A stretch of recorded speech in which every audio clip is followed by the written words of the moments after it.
Classificação indicativa. Livre para todos os públicos.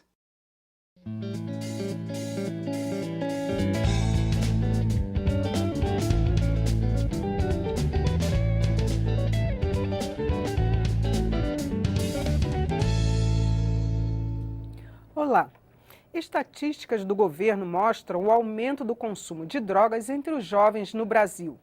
Existem atualmente no país cerca de 370 mil usuários de crack, de acordo com um levantamento que foi feito pela Secretaria Nacional de Políticas sobre Drogas. Uma comissão externa da Câmara dos Deputados tem avaliado o consumo de drogas entre os jovens. E a fim de elaborar um documento sobre o assunto, os parlamentares têm promovido diversos debates. Para saber como estão os trabalhos da comissão, eu converso nesta edição do Palavra Aberta com a coordenadora do colegiado, a deputada Elisiane Gama, do PPS do Maranhão. E o programa tem uma produção conjunta da TV e da Rádio Câmara. Bom, deputada Elisiane, eu queria que a senhora falasse para a gente quais são os principais temas que estão sendo discutidos na comissão, se é a legalização das drogas, o que mais tem sido debatido? Nós tivemos hoje no Brasil um consumo significativo hoje de drogas, sobretudo o crack hoje, que é um problema realmente grave. Então, o que nós estamos fazendo na comissão? Nós estamos fazendo debates, não apenas os debates, mas nós também estamos visitando vários estados no Brasil. Nós tivemos agora recentemente em Maceió, conhecendo inclusive as comunidades terapêuticas que trabalham essa temática e fazendo um debate que traga, na verdade, para a comissão profissionais da área. Nós ouvimos o juiz Odilon, que faz um trabalho hoje muito bonito, inclusive voltado para o tráfico, porque a gente sabe que esse é um ponto fundamental, então realmente é um debate amplo, né?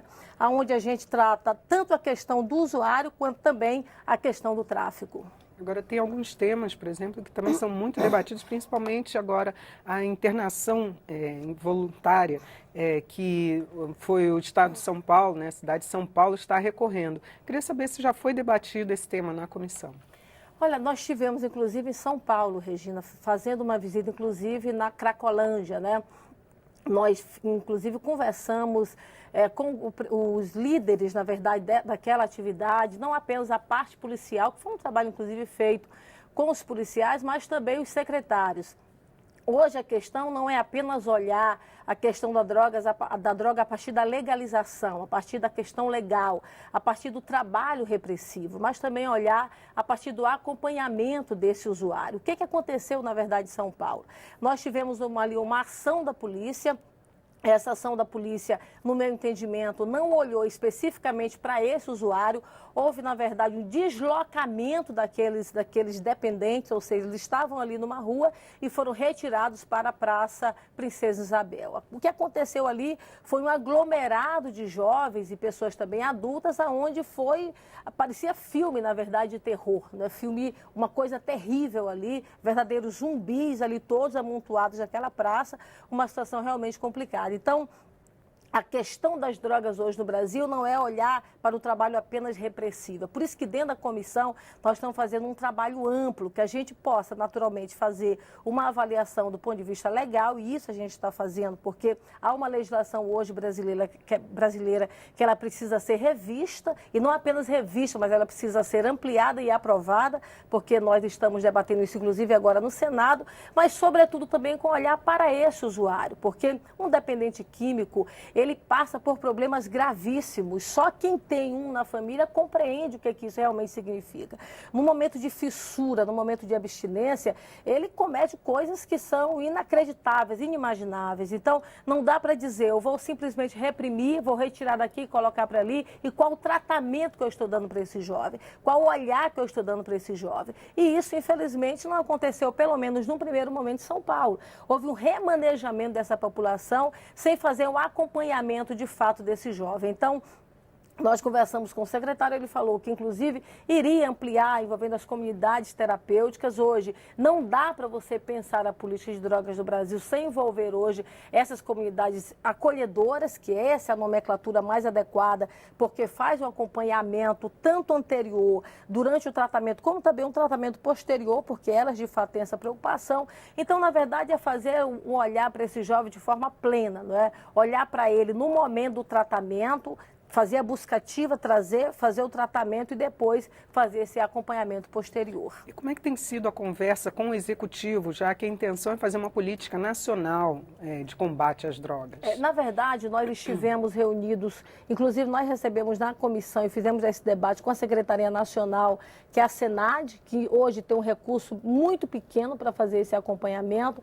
Você tem hoje, por exemplo, na Secretaria, você tem, por exemplo, um Fundo Nacional Penitenciário de mais de 2 bilhões de reais e você tem de drogas, por exemplo, 80 milhões de reais.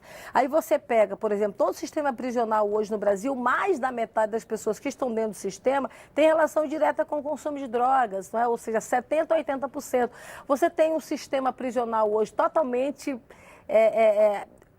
sem condições realmente de ser inclusive ampliado, porque a quantidade de vagas não faz esse atendimento e você tem muito dinheiro que não é inclusive utilizado de forma adequada e o problema anterior, que é a questão da droga, acaba ficando de lado. Então, o que não existe hoje no Brasil, Regina, é uma política nacional sobre drogas. Você tem hoje, no meu entendimento, o desmantelamento desse sistema. A secretaria que deveria fazer um trabalho mais amplo, inclusive com esse fundo, infelizmente acaba realmente não fazendo. E o que é que nós temos hoje?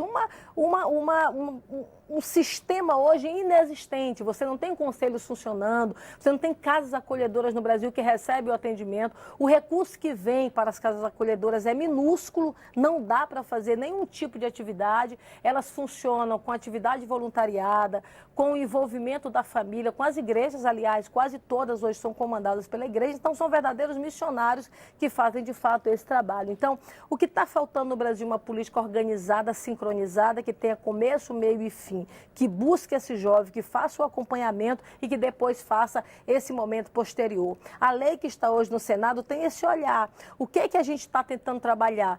Depois do acompanhamento do usuário, esse usuário tem que ser inserido no mercado de trabalho, porque há uma exclusão natural. Toda pessoa, olha, ex-drogado, essa é a primeira palavra que vem na cabeça das pessoas. Inclusive, se é um ex-drogado, eu não quero ele aqui do meu lado. Tem uma proposta, né, para se fazer cotas, não é isso? Na verdade, exatamente. Viciado. Isso, então seria em torno de 5%, onde em todo o serviço público fosse direcionado para esse usuário. Então ele passa, na verdade, a integrar esse sistema no mercado de trabalho, a partir no mercado de trabalho, a partir do estabelecimento dessa norma, dessa cota.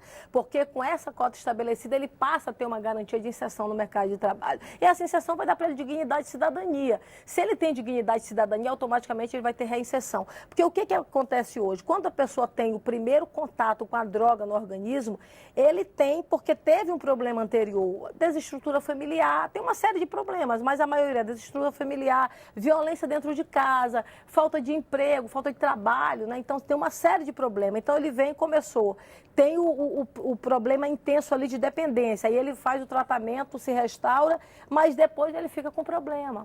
Ou seja, ele vai voltar. Então tem que ser transversal, da saúde, né? Da assistência social, do trabalho e da educação. Então, o olhar prioritário com o envolvimento da escola, porque a criança tem que entender e o adolescente tem que entender. Aliás, a principal vítima hoje da droga no Brasil é o adolescente, então tem que começar na escola, tem que envolver a família, a sociedade, a igreja, a escola, não é? A sociedade civil organizada, para que a partir desse envolvimento a gente possa impedir que o jovem dê o primeiro trago. O crack, por exemplo, hoje é uma droga que tem um alto poder de dependência. Da primeira vez que você consome o crack, você já fica, na verdade, dependente e fica muito mais sério na adolescência, porque é no momento de formação, não é? Onde, na verdade, há uma formação mental e intelectual e que, se não houver um acompanhamento adequado, ele infelizmente acaba tendo um nível de dependência muito maior do que o adulto, inclusive.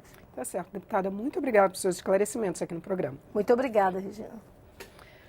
Eu conversei sobre o aumento do consumo de drogas entre os jovens no Brasil com a coordenadora da Comissão Externa, a deputada Elisiane Gama, do PPS do Maranhão. E você pode acessar esta e as outras edições do programa em nosso site. É no câmara.leg.br/palavra aberta. Eu sou Regina Assunção e agradeço a sua audiência. Até a próxima.